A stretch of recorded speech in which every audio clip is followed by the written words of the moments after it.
Welcome back to the channel where we are primitive cooking. I had my son start this little fire about an hour ago.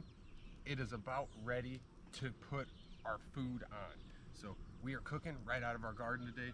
We got a zucchini, we've got some sunflowers, we've got some tomatillos for dessert, we've got red sorrel, Swiss chard, one curly kale, an heirloom black kale, we've got some of our chives, and we've got some of our own chicken eggs.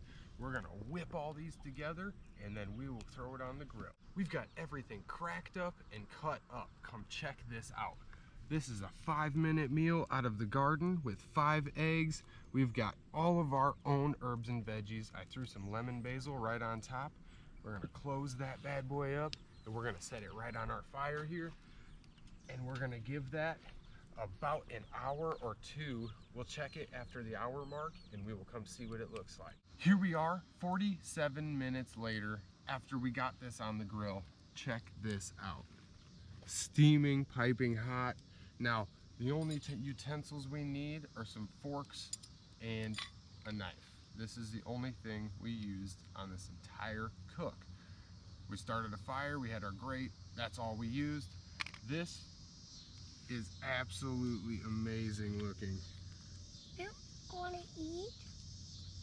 That is free right out of the garden.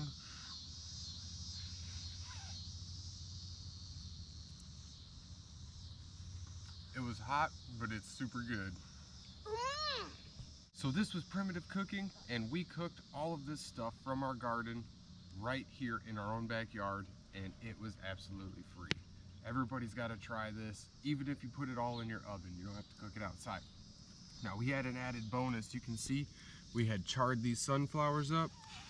You can pick the sunflowers after you bake them, and they're edible and they're delicious. Everything in our backyard is edible. Don't forget to subscribe to our channel so you can follow along with all of our adventures.